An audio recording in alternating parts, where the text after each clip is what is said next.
Hi hello welcome to competitive cracker. ഞാൻ ഇർഷാദ് ഖാൻ.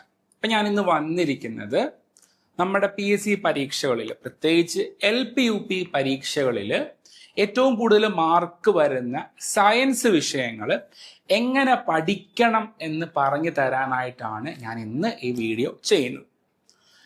നമ്മൾ LP UP മാത്രമല്ല, മറ്റ് PSC പരീക്ഷകളിൽ വന്നാലും ഏകദേശം ഒരേ സ്ട്രാറ്റജി ആണ് നമ്മൾ പിന്തുടരേണ്ടത് എങ്കിലും മാർക്കിൻ്റെതായിട്ടുള്ള വ്യത്യാസം വളരെ വലുതാണ്. ഇപ്പം നമ്മൾ LP UP പരീക്ഷ എടുത്ത് നോക്കുകയാണെങ്കിൽ സയൻസിന്റെ ഭാഗത്തു നിന്ന് മാത്രം നമുക്ക് ആകെ 26 മാർക്കാണ് ചോദിക്കുന്നത്. അതിൻ്റെ അകത്ത് 6 മാർക്ക് കറണ്ട് അഫയേഴ്സ് ആണ്. ബാക്കി 20 മാർക്കാണ് സബ്ജക്റ്റ് മാർക്ക് എന്ന് പറയുന്നത്. അതാണ് ഞാൻ ഇവിടെ കാണിച്ചിരിക്കുന്നത്. ഫിസിക്സിന് 7 മാർക്കാണ്, അതുപോലെ കെമിസ്ട്രിക്ക് 7 മാർക്കാണ്, ജീവശാസ്ത്രം ബയോളജിക്ക് 6 മാർക്കാണ്.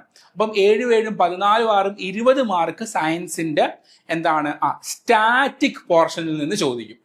ബാക്കി 6 മാർക്ക് വരുന്നത് സയൻസിന്റെ കറണ്ട് അഫയേഴ്സിൽ നിന്നാണ് ചോദ്യങ്ങൾ ചോദിക്കുന്നത്. അങ്ങനെ ആകെ മൊത്തം 26 മാർക്കാണ്. അപ്പം ഇവിടെ നമ്മൾ കണ്ടുവരുന്നത്, ഇപ്പം നമ്മൾ ഒരു 2022 ശേഷം നടന്നിട്ടുള്ള പരീക്ഷകൾ നമ്മൾ പരിശോധിച്ചു കഴിഞ്ഞാൽ ആ പരീക്ഷകളിൽ ചോദിച്ചിട്ടുള്ള ചോദ്യങ്ങളുടെ ഒരു പാറ്റേൺ എന്ന് പറയുന്നത്, നമുക്കവിടെ അടിസ്ഥാന വിവരങ്ങൾ ചോദിക്കുന്ന ചോദ്യങ്ങളുണ്ട്. അടിസ്ഥാന വിവരങ്ങൾ എന്ന് പറഞ്ഞു കഴിഞ്ഞാൽ ഇപ്പൊ യൂണിറ്റുകൾ അല്ലെ, ഏതെങ്കിലും ഒരു ഭൗതിക അളവ് തന്നിട്ട് അതിന്റെ യൂണിറ്റ് ചോദിച്ചു കഴിഞ്ഞാൽ അത് അടിസ്ഥാന അളവാണ്. അല്ലെങ്കിൽ ഏതെങ്കിലും ഒരു അളവ്, ഒരു പ്രത്യേക സംഖ്യ ആയിട്ട് വരുന്ന പല കാര്യങ്ങളും കെമിസ്ട്രിയിലുണ്ട്, അത് ചോദിച്ചു കഴിഞ്ഞാൽ അടിസ്ഥാന അറിവാണ്. അങ്ങനെയുള്ള ചോദ്യങ്ങൾ ചോദിക്കാറുണ്ട്. ഇനി ഇത് കൂടാതെ പ്രായോഗതല ചോദ്യങ്ങൾ, ആപ്ലിക്കേഷൻ ലെവൽ ക്വസ്റ്റ്യൻസ്, നമ്മൾ ക്വസ്റ്റ്യൻ പേപ്പർ എടുത്ത് നോക്കിക്കഴിഞ്ഞാൽ ഏറ്റവും കൂടുതൽ സയൻസിൽ നിന്ന് ചോദിക്കുന്ന ചോദ്യങ്ങൾ എന്ന് പറയുന്നത് പ്രായോഗതല ആപ്ലിക്കേഷൻ ലെവലിലുള്ള ക്വസ്റ്റ്യൻസ് ആണ്. അത് കെമിസ്ട്രി ആയിക്കോട്ടെ, ഫിസിക്സ് ആയിക്കോട്ടെ, ബയോളജി ആയിക്കോട്ടെ, ഇവിടെയെല്ലാം തന്നെ ആപ്ലിക്കേഷൻ ലെവൽ ക്വസ്റ്റ്യൻസ് ആണ് ചോദിക്കുന്നത്. ഇപ്പം ഒരു ഉദാഹരണം പറഞ്ഞു കഴിഞ്ഞാൽ, നമ്മൾ പീരിയോഡിക് ടേബിൾ പഠിക്കും അല്ലെ. പീരിയോഡിക് ടേബിളിൽ ഗ്രൂപ്പിൽ താഴേക്ക് പോയി കഴിഞ്ഞാൽ എന്ത് സംഭവിക്കും? വലിപ്പം കൂടുകയാണ് ചെയ്യുന്നത് അല്ലെ. ഇതാണ് നമ്മൾ പഠിച്ചിരിക്കുന്നത്. പക്ഷേ PSC എന്താ ചെയ്യുന്നറിയോ? ലിഥിയം, സോഡിയം, പൊട്ടാസ്യം 3 മൂലകങ്ങൾ തരും. ഈ 3 മൂലകങ്ങൾക്കകത്ത് ഏറ്റവും കൂടുതൽ വലിപ്പമുള്ളത് ഏതാണെന്നായിരിക്കും ചോദിക്കുന്നത്. ഓക്കെ, അങ്ങനെയുള്ള പ്രയോഗം നമ്മൾ പഠിച്ച് പ്രായോഗികമാക്കുന്ന തരത്തിലുള്ള ചോദ്യങ്ങളായിരിക്കും അവിടെ ചോദിക്കുക. പിന്നെ കണക്കുകളുടെ അളവ് വളരെ കൂടിയിട്ടുണ്ട്. പ്രോബ്ലംസ് ചോദിക്കുന്നത് നമുക്കൊരു കെമിസ്ട്രിയിൽ നിന്നും ഫിസിക്സിൽ നിന്നും കൂടെ ഒരു 14 മാർക്ക് ഉള്ളതിൻ്റെ അകത്ത് 3 മാർക്ക് വരെ നമുക്ക് പ്രോബ്ലം ചോദിക്കാം.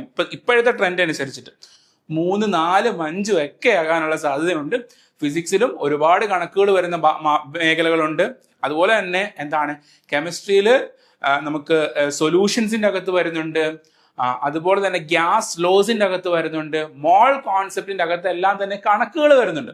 അപ്പൊ നമ്പർ ഓഫ് മാത്തമാറ്റിക്കൽ പ്രോബ്ലംസ് കൂടാനുള്ള സാധ്യത കൂടി നമ്മൾ മുൻകൂട്ടി കാണേണ്ടതായിട്ടുണ്ട്. അപ്പൊ ഇതൊക്കെയാണ് നമ്മളുടെ ചെറിയ ചെറിയ മേഖലകൾ എന്ന് പറയുന്നത്. പിന്നെ കറണ്ട് അഫയേഴ്സ് ആണ്. കറണ്ട് അഫയേഴ്സ് എങ്ങനെയാണ് ചോദിക്കുന്നതെന്ന് ഈ ഒരു വീഡിയോയിൽ ഡിസ്കസ് ചെയ്യുന്നില്ല. അത് മറ്റൊരു വീഡിയോയിൽ നമുക്ക് ഡിസ്കസ് ചെയ്യാനായിട്ട് ഉണ്ട്. അപ്പൊ നമ്മൾ ഭൗതിക ശാസ്ത്രം ഒന്ന് സ്പെസിഫിക് ആയിട്ട് നമ്മൾ സംസാരിക്കാൻ പോവുകയാണ്. നമ്മൾ പഠിക്കേണ്ടത് അടിസ്ഥാന നിയമങ്ങളും സമവാക്യങ്ങളും പഠിച്ചിരിക്കണം. അടിസ്ഥാന നിയമങ്ങളും സമവാക്യങ്ങളും, Newton's first law, second law, third law, Bernoulli's principle, അങ്ങനെയുള്ള ബെർണോളിസ് പ്രിൻസിപ്പിൾ അല്ല, പാസ്കൽസ് ലോ. ബെർണോളിസ് പ്രിൻസിപ്പിൾ അതിന്റെ ഉയർന്നതാണ്, +1 വരുന്നതാണ്. പാസ്കൽസ് നിയമം, അങ്ങനെയുള്ള നിയമങ്ങളെല്ലാം തന്നെ നമ്മൾ പഠിച്ചിരിക്കണം. അതുപോലെ എല്ലാത്തിൻ്റെയും യൂണിറ്റ്, എല്ലാ ഭൗതിക അളവിൻ്റെയും യൂണിറ്റ്, നമുക്കൊരു നോട്ട് ഉണ്ടെങ്കിൽ ആ നോട്ടിന്റെ ആദ്യ പേജ് വെറുതെ ഇടുക. 1, 2, 3 താള് വെറുതെ ഇടുക. എന്നിട്ട് എഴുതുക ഭൗതിക അളവുകളും യൂണിറ്റുകളും എന്ന് പറഞ്ഞ് എഴുതി വെക്കുക.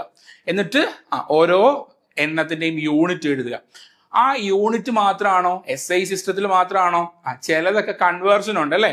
ഇപ്പം ഒരു 100 സെന്റിമീറ്റർ എന്ന് പറയുന്നതാണ് 1 മീറ്റർ. അതുപോലെ തന്നെ ജൂളിന്റെ കേസിൽ കൺവേർഷൻ ഉണ്ട്, കെൽവിന്റെ കേസിൽ കൺവേർഷൻ ഉണ്ട്, ഫാരൻഹീറ്റിന്റെ കേസിൽ കൺവേർഷൻ ഉണ്ട്. അങ്ങനെയുള്ള ചെറിയ ചെറിയ കൺവേർഷൻ വാല്യൂ കൂടി നമ്മുടെ ടെക്സ്റ്റ് ബുക്കുകൾ പറയുന്നുണ്ട്. അതെല്ലാം തന്നെ ഒരു ആദ്യത്തെ ഒരു 3 മുതൽ 5 വരെയുള്ള പേജുകളിലായിട്ട് എഴുതി വെച്ചിട്ടുണ്ടെങ്കിൽ നമുക്ക് സ്വാഭാവികമായിട്ടും 1 മാർക്ക് ആ ഭാഗത്തുനിന്ന് ഉറപ്പായിട്ട് ചോദിക്കാം. 7ൽ 1 മാർക്ക്, 7ൽ 1 മാർക്ക് യൂണിറ്റുകളിൽ നിന്നുള്ള മാർക്കായിരിക്കും. നമുക്ക് കണിശം പറയാം.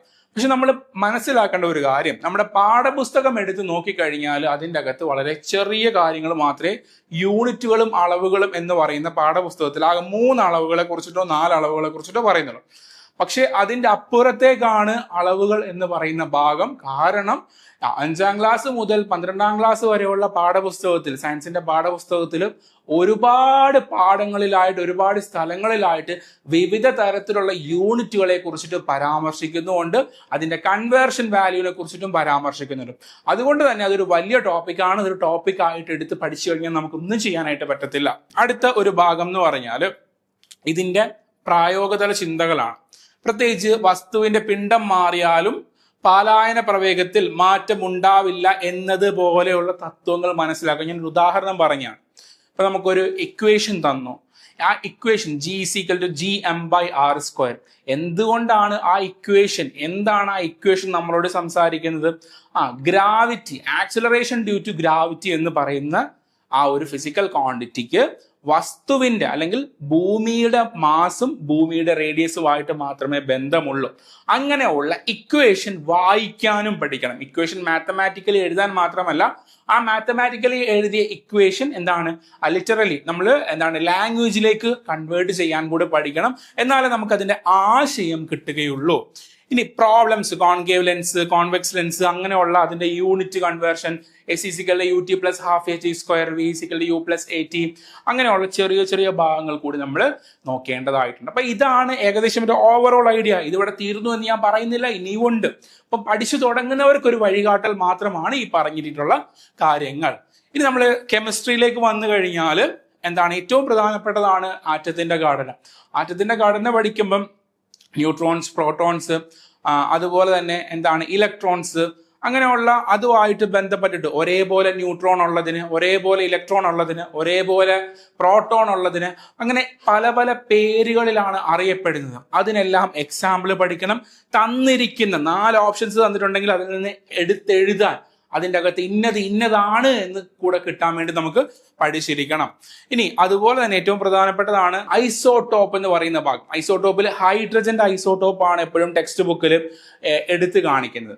അതിൻ്റെ അകത്ത് ഓരോന്നിലെയും ന്യൂട്രോണിന്റെ എണ്ണം, പ്രോട്ടോണിന്റെ എണ്ണം, ന്യൂട്രോണിന്റെ എണ്ണം, പ്രോട്ടോണിന്റെ എണ്ണം എല്ലാം ഓരോന്നിന്റെയും നമ്മൾ നോക്കിയിരിക്കണം. വാതക നിയമങ്ങളിലേക്ക് വരികയാണെങ്കിൽ പ്രോബ്ലം ചെയ്ത് പഠിക്കേണ്ടതായിട്ടുണ്ട്. പ്രത്യേകിച്ച് ചാൾസ് നിയമം, ബോയൽസ് നിയമം, അതിന്റെ പ്രോബ്ലം കൂടി നമ്മൾ പഠിക്കേണ്ടതായിട്ട് ഉണ്ട്. അപ്പം ഇനി നമ്മൾ കെമിസ്ട്രി തന്നെയാണെങ്കിൽ ഓർഗാനിക്കിന്റെ ഭാഗമുണ്ട്. ഓർഗാനിക്കിന്റെ ഭാഗത്തിന്റെ അകത്ത് ഐസോമെറിസവുമായിട്ട് ബന്ധപ്പെട്ടുള്ള കാര്യങ്ങളാണ് നമ്മൾ കൂടുതൽ ചർച്ച ചെയ്യേണ്ടതും കൂടുതൽ പഠിക്കേണ്ടതായിട്ട്. അത് പ്രോബ്ലം വർക്കൗട്ട് ചെയ്താൽ മാത്രമേ നമുക്ക് കിട്ടുകയുള്ളൂ. പിന്നെ അവസാനം നമ്മൾ ബയോളജിയിലേക്ക് വന്നു കഴിഞ്ഞാൽ ബയോളജിയിൽ ഹ്യൂമൻ ബോഡിയുടെ പ്രവർത്തനങ്ങളുണ്ടല്ലോ, ഡൈജസ്റ്റീവ് സിസ്റ്റം, അതുപോലെ തന്നെ വിസർജന വ്യവസ്ഥ, അതുപോലെ ശ്വസന വ്യവസ്ഥ, ആ വ്യവസ്ഥകളെല്ലാം തന്നെ ഒരു ഫ്ലോ ചാർട്ട് പോലെ, അതുപോലെ തന്നെ റീപ്രൊഡക്റ്റീവ് സിസ്റ്റം ഉണ്ട്, ഇതെല്ലാം തന്നെ ഒരു ഫ്ലോ ചാർട്ട് പോലെ പഠിക്കുകയാണെങ്കിലാണ് ഏറ്റവും നല്ലതായിട്ടുള്ളത്. അപ്പം അതും അങ്ങനെ തന്നെ പഠിക്കാനായിട്ട് നോക്കുക. അപ്പം ഹോർമോണുകൾ, വൈറ്റമിൻ, ഇതൊക്കെ ഏറ്റവും ഇമ്പോർട്ടൻ്റ് ആയിട്ടുള്ള ഭാഗമാണ്. അതല്ലാതെ നമുക്ക് പഠിക്കേണ്ടതാണ് ഓരോ ഹോർമോണിന്റെ പ്രവർത്തനം, വൈറ്റമിന്റെ പ്രവർത്തനം, അതുപോലെ ഓരോ ഭാഗത്തിന്റെയും പ്രവർത്തനം. ഇപ്പൊ തലച്ചോറാണെങ്കിൽ 1ലധികം ഭാഗങ്ങളുണ്ട്, അതിന്റെ എല്ലാത്തിന്റെയും പ്രവർത്തനം. അതുപോലെ തന്നെ നമ്മുടെ ശ്വാസകോശമാണെങ്കിൽ അവിടെയും അതിന് അറയുണ്ട്, അറയ്ക്കുള്ളിൽ ദ്രാവകമുണ്ട്, ഓരോ ചെറിയ ചെറിയ ഭാഗത്തിനും ഫങ്ഷൻസ് ഉണ്ട്. ഇതെല്ലാം തന്നെ നമ്മൾ പഠിക്കേണ്ടതായിട്ടുണ്ട്. പിന്നെ പ്രത്യേകിച്ച് ഓരോ രോഗങ്ങളും ബാക്ടീരിയകളും എന്ന് പറയുന്ന ഭാഗമുണ്ട്, രോഗങ്ങളും വൈറസുകളും ഉണ്ട്. അപ്പം നമ്മുടെ ഇപ്പോഴത്തെ ടെക്സ്റ്റ് ബുക്കിൽ കാര്യമായിട്ട് ഇത് പറയുന്നില്ലെങ്കിൽ മുൻ വർഷത്തെ 10ാം ക്ലാസ്സിൽ ഇത് പറയുന്നുണ്ടായി. അപ്പം ആ ഒരു ഭാഗത്തുനിന്ന് ഓരോ രോഗത്തിന്റെയും രോഗകാരി ആരാണ്, അതിന്റെ ഇൻക്യുബേഷൻ പീരീഡ് ഉണ്ടെങ്കിൽ അത്, അങ്ങനെയുള്ള കാര്യങ്ങളൊക്കെ നമുക്ക് നോക്കേണ്ടതായിട്ട് ഉണ്ട്. അപ്പം നമുക്ക് നോക്കാനുള്ളത് ഇൻഫർമേഷൻസ് ആണ് നമുക്ക് ടെക്സ്റ്റിൽ നിന്ന് കിട്ടുന്നത്. ആ ഇൻഫർമേഷൻസ് നമ്മൾ പ്രോസസ്സ് ചെയ്യണമെങ്കിൽ നമ്മൾ ക്വസ്റ്റ്യൻ പേപ്പർ നോക്കണം. ക്വസ്റ്റ്യൻ പേപ്പർ നോക്കുക എന്ന് പറഞ്ഞാൽ നമുക്ക് നമ്മുടെ മുമ്പിലുള്ള പുസ്തകമാണ് നമ്മുടെ നമുക്ക് പോകേണ്ട വഴികൾ എന്ന് പറയുന്നത്.